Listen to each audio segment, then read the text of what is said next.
नमस्कार।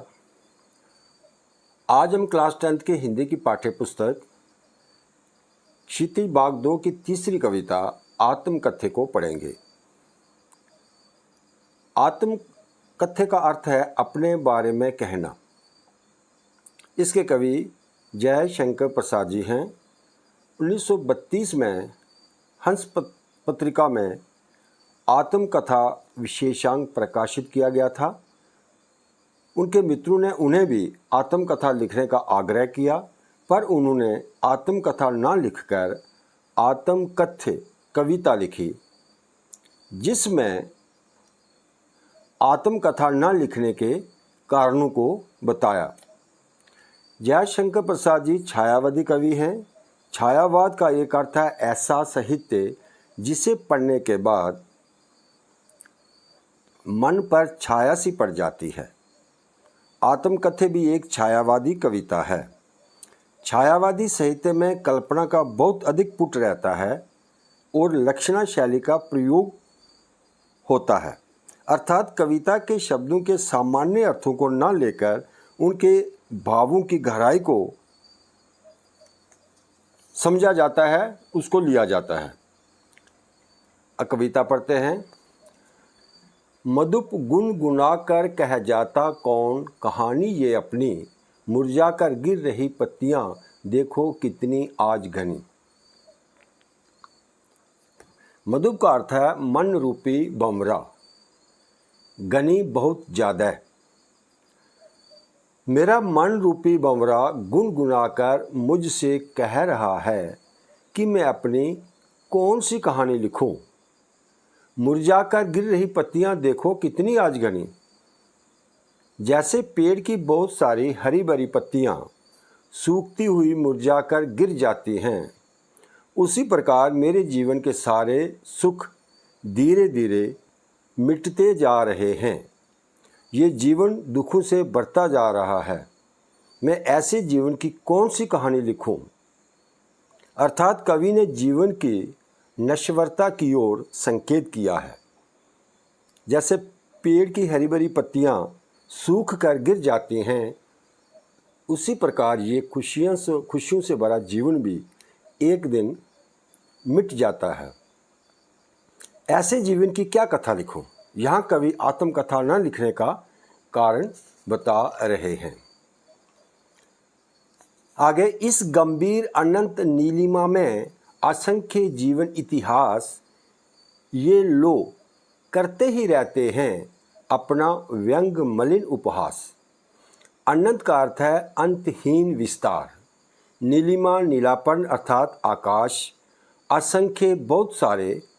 कवि के अनुसार इस फैले हुए अंतहीन आकाश अर्थात संसार में बहुत सारे लोगों ने अपने जीवन इतिहास यानी अपनी आत्मकथाएं लिखी हैं। ये लोग करते ही रहते हैं अपना व्यंग मलिन उपहास।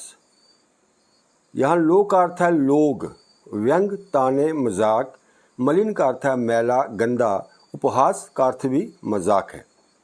ऐसे लोग अपनी आत्मकथा लिखकर अपना गंदा मजाक ही बनवाते हैं। कवि को लगता है ऐसे लोगों की आत्मकथा पढ़कर उनके दुखों को जानकर लोग खराब ढंग से उनका मजाक करते हैं, उनकी आलोचना करते हैं। आगे, तब भी कहते हो कह डालूं दुर्बलता अपनी बीती, तुम सुनकर सुख पाओगे देखोगे ये गागर रीति। दुर्बलता का अर्थ है कमजोरी। गागर रीति का अर्थ है खाली गड़ा, अर्थात ऐसा मन जिसमें कोई भाव न हो। कवि कहते क्या तुम भी यही चाहते हो कि मैं अपने जीवन की सारी कमजोरियां लिख डालूं, ताकि मेरे जीवन के खालीपन को देखकर, उसके दुखों को देखकर तुम मजे लो, मेरा मजाक बनाओ। कवि इसीलिए आत्मकथा नहीं लिखना चाहता है। आगे, किंतु कहीं ऐसा ना हो कि तुम ही खाली करने वाले अपने को समझो, मेरा रस ले अपनी भरने वाले। कवि आत्मकथा लिखने का आग्रह करने वाले मित्रों से कहते हैं, कहीं ऐसा ना हो मेरे जीवन के खालीपन को देखकर, मेरे दुखों को देखकर इसका कारण तुम खुद को ही समझ बैठो।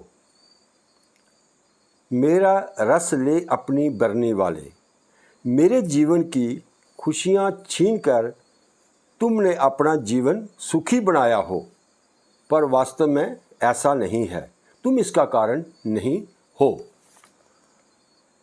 आगे की पंक्तियाँ हैं, ये विडंबना अरि सरलते तेरी हंसी उड़ाऊं मैं, भूलें अपनी या प्रवंचना औरों की दिखलाऊं मैं। विडंबना का अर्थ है भाग्य, अरि सरलते का भावार्थ है सरल स्वभाव, बोला बाला स्वभाव। प्रवंचना का अर्थ है धोखा। कवि का स्वभाव बहुत सरल है। वे कहते हैं, ये मेरा दुर्भाग्य ही होगा जो मैं अपनी आत्मकथा लिखकर अपने सरल स्वभाव की हंसी उड़ाऊं। सरल स्वभाव के कारण बहुत सी गलतियां हुईं, दूसरे लोगों ने भी धोखे दिए, छल कपट किया।